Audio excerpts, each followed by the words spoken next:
Welcome to Disruption Blueprint with Shannon Spotswood from RFG Advisory. In this podcast, we help advisors grow their net worth, build their businesses, and maximize their independence. We've built an award-winning platform with innovative technology, comprehensive service, and a team of individuals who are experts in their field to serve advisors. Join us for this journey where we explore everything that has to do with running an independent advisor practice as we bring together successful advisors, industry experts, and innovative minds who are on the bleeding edge to challenge the status quo, foster new ideas, and create a path for advisors to unleash their growth potential. Now, on to the show. Welcome to Disruption Blueprint. We are lucky to have Michael Futterman joining us today in the studio. Michael is a coach to elite athletes. He's a motivational speaker. He's a management consultant. Welcome, Michael. It's so good to be with you. It's good to be here, Shannon. Thank you so much. And it's a Monday, and I freaking love Mondays. It's my favorite day of the week because it's like endless and boundless opportunity awaits us. So I'm so fired up that we were able to do this today.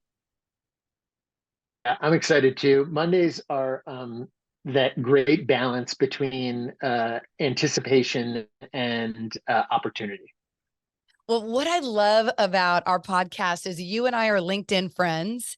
And I find like that is one of the most, one of the richest environments to get to know someone. And we connected over a series of kind of trading, messages back and forth on each other's posts that were anchored in a lot of what we're going to talk about today. So I really almost want to jump in like midstream on our conversation. And we're going to bring all of our listeners along because I just think you've got such an interesting perspective on an area in wealth management and for financial advisors that I don't think gets enough airtime. And that is around kind of the science and the psychology of how we condition our bodies, how we condition our minds, and how we show up and really take care of ourselves as the leaders of our firms, as advisors who are growing and building thriving practices, especially now when we're in the grips of this just tremendous tremendous moment of disruption and change.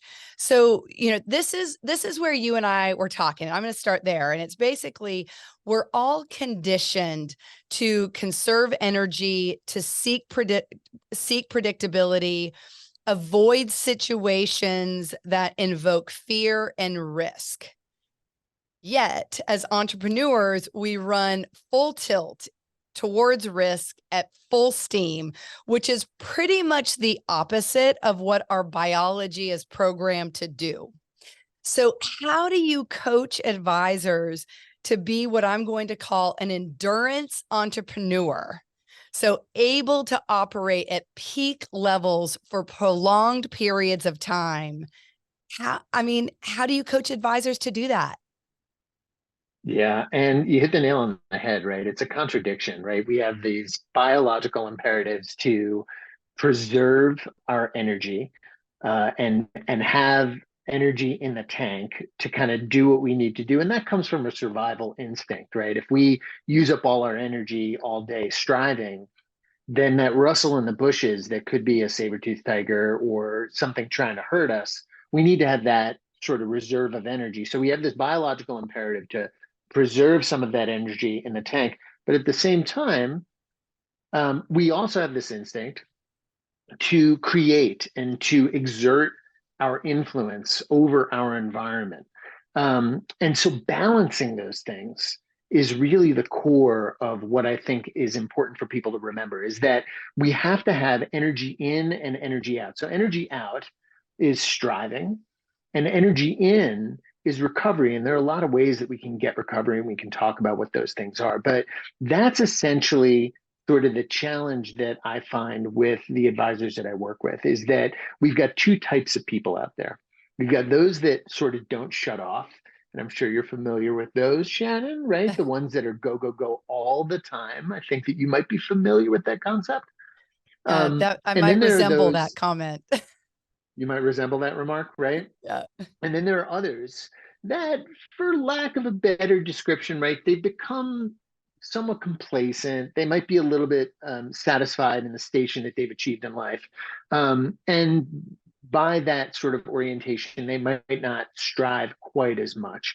So really finding the anchor for each of those, or sort of the catalyst for each of those, is it's sort of rooted in this sort of balance concept, right? For those that aren't striving, it's around finding that thing that they can sort of latch onto with what I would describe as their discretionary effort. And for those that are always go, go, go, it's really more about, hey, look, everything's going great, but we need to help you find balance here. So that's kind of what I talk to them about.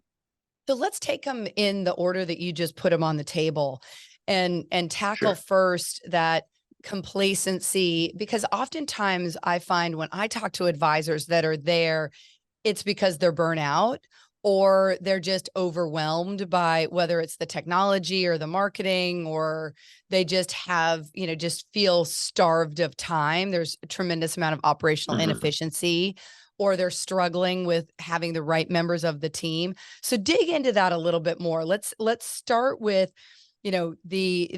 this like, I'm a little bit stuck. How do you help advisors get out of that? Yeah, I think you're going to hear this as a recurring theme with our conversation today. And a lot of it is around mindset. It's around, what do I believe about the situation that I'm faced with today? And we'll come back to this idea of thoughts leading to feelings, which leads to action. And if we can really understand that through really reflection of our own patterns of thinking, we have a better opportunity to change it going down the road. So we'll come back to that over and over. But when it comes to those that are complacent, really the question that we have to ask them is, what are the things that you wish were happening that aren't happening today? And complacency, it comes in a lot of forms. There are some that are just really comfortable with where they've gotten to. And there are others that are afraid, I think, in a lot of ways, to take any action because they're afraid to disrupt what they are doing today, what's working today. But the reality is that there's always going to be outside forces, market forces, environmental forces. I mean, nobody was really prepared for something like the pandemic and how that was going to shift the way that we worked with each other. Unfortunately, we live in a time where there's technology like what we're using today, things like Zoom, things, like being able to work from virtually anywhere, that allowed us to take advantage of that. But the point is that the ones that are afraid to sort of evolve are the ones that are going to be ill prepared for when those black swans come into play here. So that's those people. And let me stop there and see. Do you want to dive a No, little that's bit more perfect. into that? Keep going. Keep rolling. Okay. So that's one side of it. The people who are complacent. The other side of it are the people, and this is a more interesting challenge for me. I think it's richer in a lot of cases, is those people that never shut off. Right. Is the ones that feel like I can always do more. I can always like push the envelope. I can always be making another phone call, staying at the office longer, always be closing, that mindset. And I think that they're both destructive, the complacency mindset and the go, go, go mindset, but they're destructive in different ways. And I use that word destructive because I think that it's often that go, go, go mindset can often be at the expense of our well-being and our mental well-being, our physical well-being, our social well-being. You and I talked about that a little bit around sleep and management of sleep and how our minds might not shut off. Do you want to go into that a little bit? I think it's really helpful because this is what I believe is, advisors are feeling the burnout. They're feeling the pressure. I mean, they sit in such a high intensity intersection of people's lives.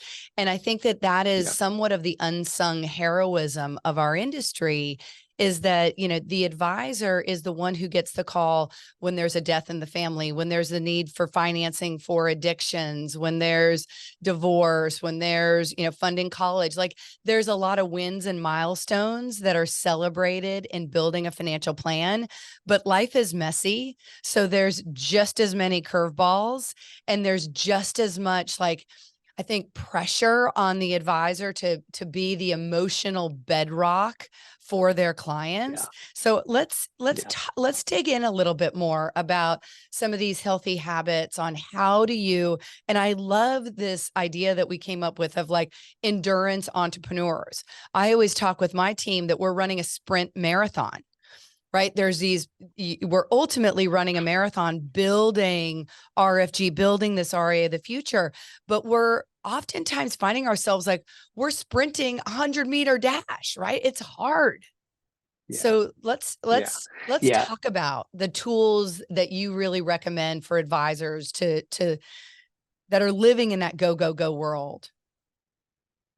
Yeah. So I want to come back to something that you mentioned at the beginning of this concept, and that is that we're really, the advisors are at that intersection of the most important moments in people's lives. And if the advisor is doing their job, right, and not just selling product, right? You talked about the financial plan and really understanding. I often talk with my clients about understanding that money is not an end in itself; it's a means to an end. And if you don't understand the the the the things that your clients want from their money or from their investments or from their plan, then you're missing a critical part of that. So we've got this sort of set of data that advisors use to help make the best decisions for their clients.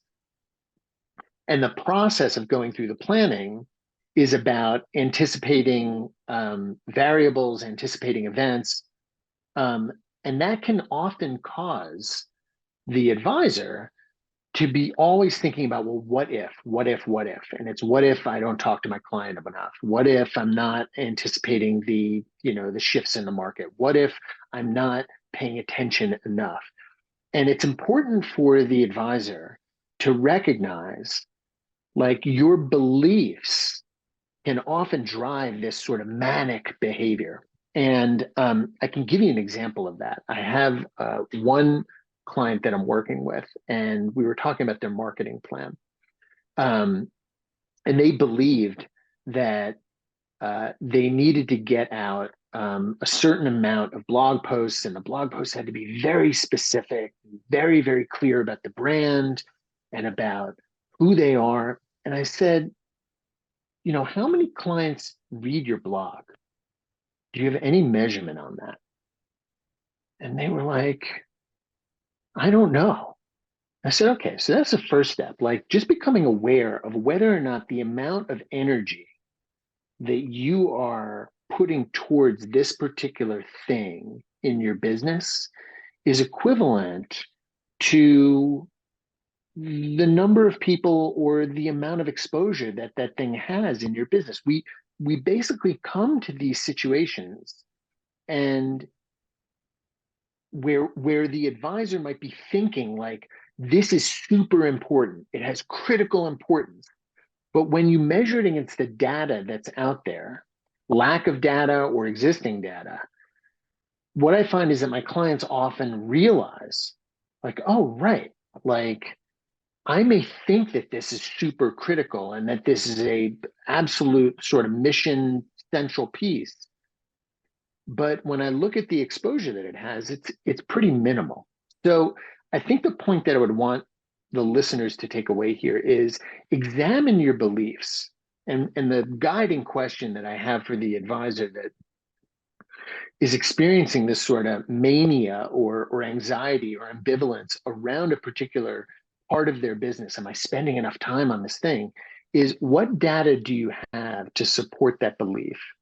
And very often that question alone can help my clients sort of sit back and say, oh, right, you're right. I'm making this bigger than it might need to be. And that's maybe one of those big challenges that your audience is having is, am I spending the right amount of time on the things that are really critical for my business. And I think that that goes back to being an entrepreneur and doing everything to Yeah. then moving your business to a I more mean, Michael, mature that is business. such an excellent point. Like we all are guilty of like and I certainly have found myself in this situation where you're really good at like these hard, big, strategically important decisions, and you take this analytical approach to it, and then all of a sudden you're like spinning out over here over something that is not material and really ultimately doesn't matter. And you're just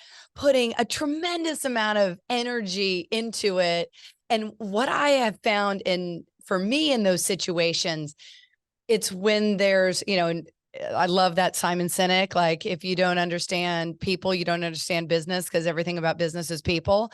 But I feel like that's where you can really start spinning out of control, is you get almost kind of sucked into the drama of a situation, or you're just like, it becomes a much bigger deal than it needs to be. Yeah. Our minds are going to do really incredible things to protect us. And that goes back to that first question, is that we're conditioned to conserve energy, but we're also conditioned to influence our environment, right? This locus of control, internal locus of control versus external locus of control. And then this whole idea of conserving energy. So we've got this sort of biological imperative to, I don't want to say catastrophize, but there's this protective instinct that our brains have. So we focus in on these things that we believe are threats, and this is really where the magic can happen with the people that I work with. It's starting to develop this strategy of saying, what is my mind telling me, and do I want to believe that? Right. Right? You have a choice to believe what your mind is telling you, or say, hey, thank you for raising this awareness to me, but I don't have to follow down that path of anxiety or fear or concern about this particular thing, because it doesn't need to be that way. So um I love that. I wrote it down. it's What is my mind telling me? I don't have to chase that rabbit of fear and anxiety. yeah, That's yeah, great. Okay, so you mentioned, as we were talking about complacency, about mindset, and we talk all the time at RFG, and believe a big part of what differentiates our platform is that we have this servant heart warrior mindset woven into the DNA of our culture. And yeah. I think if you ask anyone, they're going to say, if given the choice, would you prefer to have an abundance mindset or a scarcity mindset? People are going to say abundance, but yet the scientific research will indicate that the majority of people kind of live in a scarcity mindset. What do you think about that? Yeah, I think that's true. And in particular, I think, Shannon, that if you look at the um and it's somewhat challenging or dangerous to make gross generalizations, but let's take a look at the overall approach that advisors have had traditionally, right? They are entrepreneurs. They are, I ask advisors all the time, why did you get involved in this business? And the number one and two answers: I want to be my own boss and I want to make money. Right. And so the next question is, well, did you get involved in the business to form a team or be a leader? And they often say, no. I haven't had anybody answer that question. Say, yeah, that's the number one reason why I became an Yeah, advisor, is to be a leader of other people. But you tell me, Shannon, like, how many advisors out there are complete solo practitioners? right. Even if they're the only Not advisor, any they've got other successful people. ones. Right. Right? It's too complex a business. The Yeah. businesses, the needs of the clients, the time demands, all of those things. So that as the backdrop, coming back to your question, right, around this sort of scarcity mindset versus abundance mindset, the drive has been to make more, to gather more assets, to get, more, more, more. And there's a bunch of studies that have been done about negotiation tactics and different ways to think about that. And there are some people that are more of this idea that, that there's a zero sum game at play, right? The pie is fixed and there's no more. I need to gather at least 51% or more of the pie in order to feel like I'm winning. I think that's been a lot of advisors out there. And then there are others that say, well, let's grow the pie. Let's start to think about how can we provide more services to our clients. And one of the big areas where you're seeing this today is certainly it started at the family office level where you've got people with tremendous assets. So money isn't really their concern. It's about how are we going to transfer the wealth over lifetimes? How are we going to prepare our people for that? How are we going to take care of mental health and other health issues that people might have, right? So it's not so much about the investment of the money. It's more about how do we manage our lives? But that's trickling down into core affluent, high net worth client base where advisors are taking care of much more than just the investments. They're really expected to be almost like life partners in helping their clients achieve their goals. Again, going back to money is a means to an end, not an end in itself. So with that as the backdrop, when I think about scarcity versus abundance mindset, the study that stands out to me is this Harvard Business Review. You can look it up, but they were looking at elite athletes and particularly runners. And they did a study about runners that were told to run at 85% of capacity and runners that were told to exert themselves at 100% of capacity. Now, so if we relate this back to financial advisors, 100% of capacity would be a scarcity mindset, right? That I'm giving all that I've got and there's no more to give, right? I've given 110%, 100% of what I'm doing, and that's all that I've got to give. Now, compared to the 85% people who say, like, I'm leaving a little bit in the tank so that if I need it, I've got it. That's more of an abundance mindset, right? I've got more to give. There's more out there. There's more energy to give out there. When they measured the performance of these athletes, the 85% athletes, the ones that were told, give 85% of your available effort, they outperformed the ones that were told to give 100%. I mean, it's So what does remarkable. that say to us? Yeah. Yeah, what does that say to us is that when we say there's more to give, I've got more, we give more. Yeah. And one of the things that I do with my clients is ask them if we're working on a project, if it's going to be around leadership techniques, like I want you to have meetings every week with your direct reports, or I want you to, you are looking to do a new marketing campaign, right? And we're going to have you get out there and do blog posts, or you're going to do podcasts or whatever.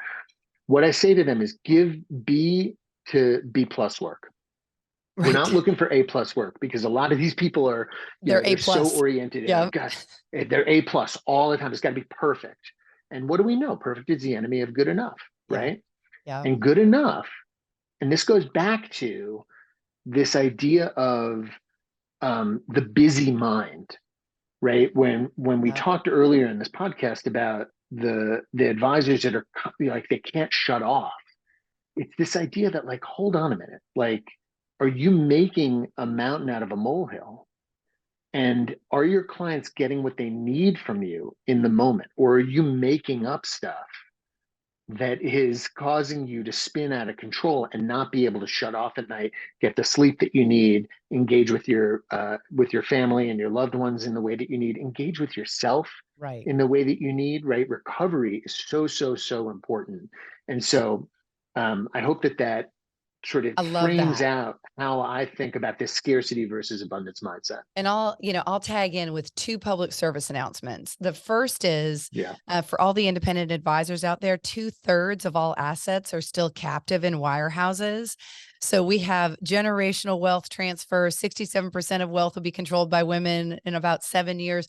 There is so much opportunity. So no need to be living in a scarcity world. And public service announcement number 2, and we almost, Michael, need to circle back for a second podcast on this, is prioritizing sleep.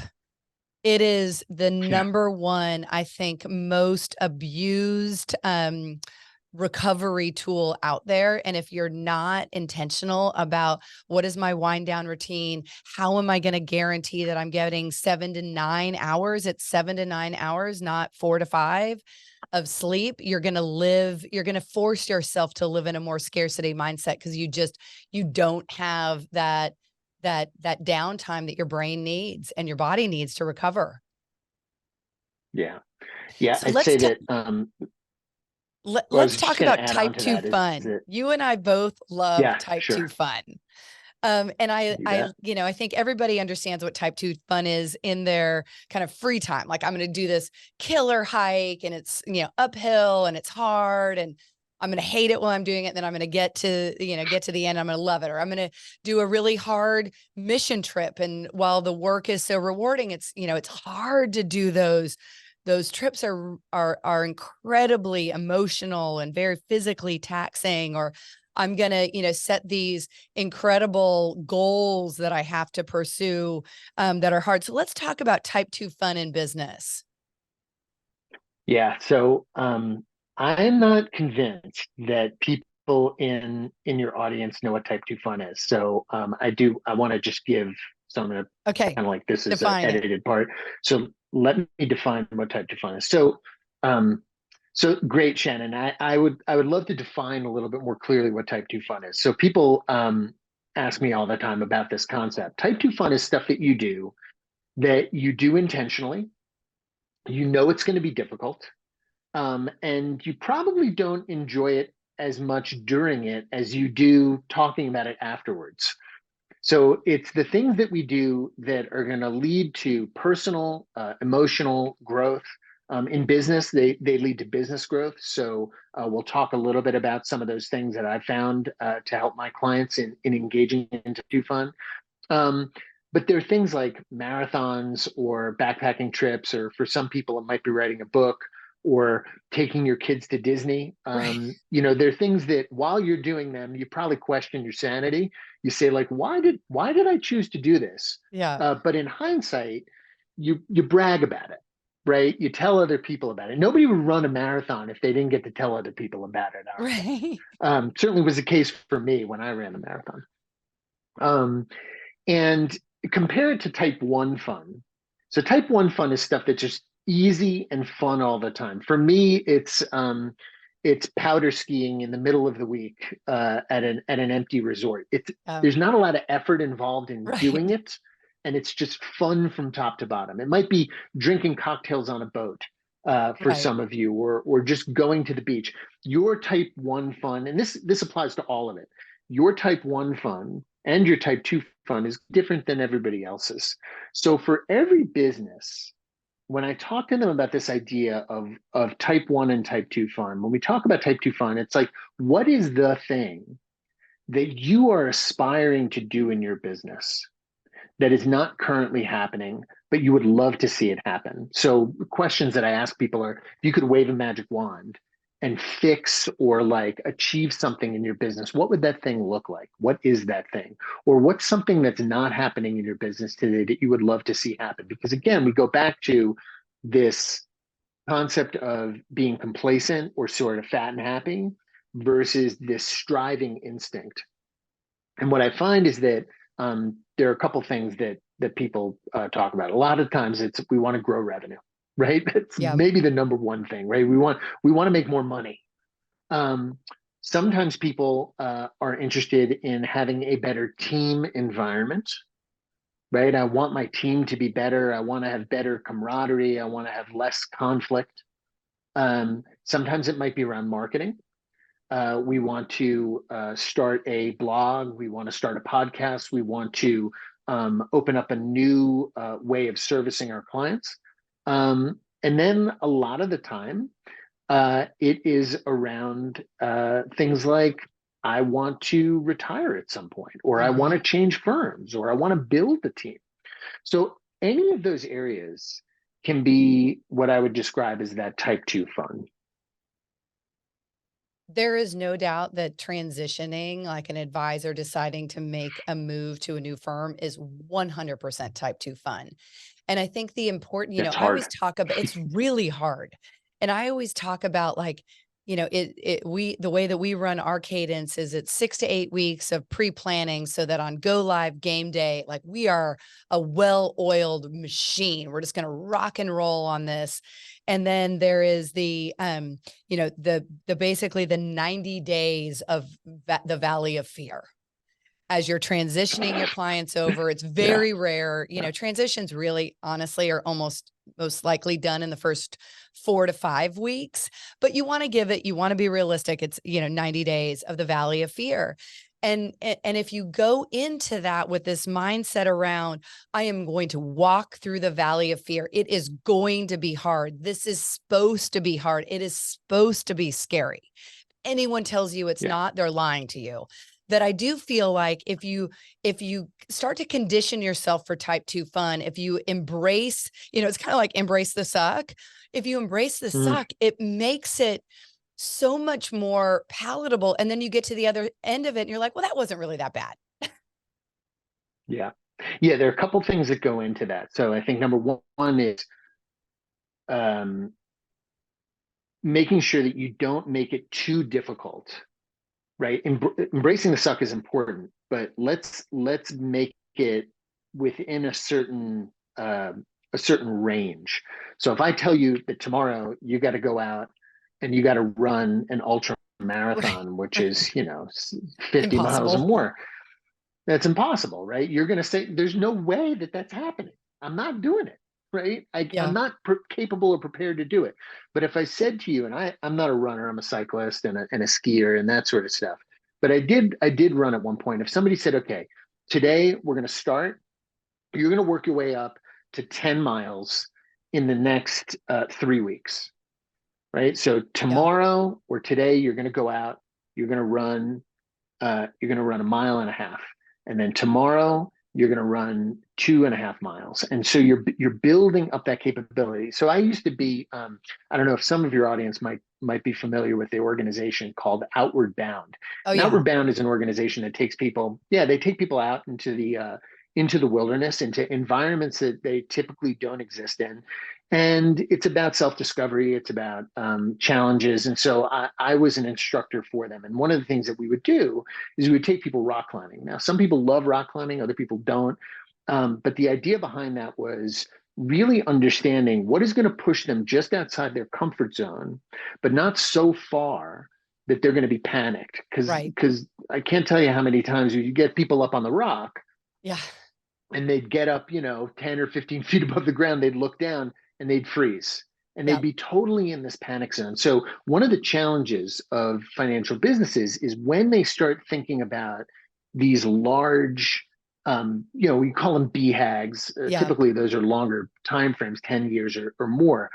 But even with shorter, really intense demands like changing firms or breaking away or forming a team, it's important to break things down into much more digestible pieces. So that may be one of the key things that people can do as leaders to help make it more palatable and more tolerable for people. When I go backpacking, I take my kids backpacking and we say like, okay, we've got 6 miles to go. We're going to break it up over the course of the day, right? So we're going to get to here by this time of day. And if we don't get there by that time of day, that's fine. But we're going to stop here for lunch. We're going to stop here for breaks every 30 or 45 minutes. We're going to stop for water. Yeah, it's exactly the same thing for advisors. Just really saying like, okay, here's what the first month is going to look like. And by the way, the next thing that they can do to help encourage that effort is recognizing the effort. We're so focused in this industry on outcomes, and outcomes are important. They're absolutely critical. It's important that we achieve what we set out to achieve. However, if we want to engage our team, if we want people to follow along with us, we need to recognize the efforts that they are making along the way. So celebrating doing those hard things and getting comfortable being uncomfortable, a big part of that is recognizing the effort that your team puts in. I mean, Michael, I can't imagine, like, it's almost your mic drop moment. That's like the perfect way to, wrap up what I think is I'm going to call this the first chapter of our conversation, because on our second chapter of a conversation, I'd love to do a follow-up and talk about how hard it is to be a leader and talk about time management, because I think those are two areas where advisors are really seeking your counsel and the great work that you're doing. But thank you so much for joining us today on Disruption Blueprint. I can't wait for the next time. Oh, it's been my pleasure. Thank you so much for having me. And Shannon, I want to make this offer to all of your listeners. If they're interested in talking with me about any of these concepts, I'm happy to provide them with a free coaching session. All they need to do is go to my website. It's www.michaelfutterman.com. And there'll be a link there where they can sign up for a free coaching session. That's so awesome. We'll make sure to get that in the show notes too and in the post. Great being with you today, Michael. Thank you for listening to the Disruption Blueprint podcast. Click the follow button to be notified when new episodes become available. Visit our website at www.rfgadvisory.com or schedule a call on our advisor resources page. And don't forget to click the follow button to be notified when new episodes become available. Content here is for illustrative purposes and general information only. It is not legal, tax, or individualized financial advice, nor is it a recommendation to buy, sell, or hold any specific security or engage in any specific trading strategy. Information here may be provided in part by third-party sources. These sources are generally deemed to be reliable. However, neither our guest nor RFG Advisory guarantee the accuracy of third-party sources. The views expressed here are those of our guest. They do not necessarily represent those of RFG Advisory, its employees, or its clients.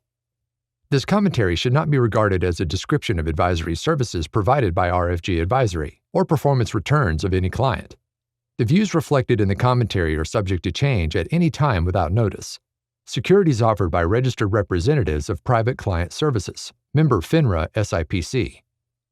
Advisory services offered by investment advisory representatives of RFG Advisory, a registered investment advisor.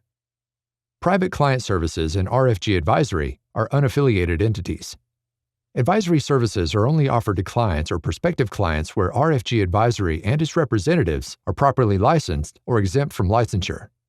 No advisory services may be rendered by RFG Advisory unless a client agreement is in place. RFG Advisory is an SEC-registered investment advisor. SEC registration does not constitute an endorsement of RFG by the Commission, nor does it indicate that RFG or any associated investment advisory representative has attained a particular level of skill or ability.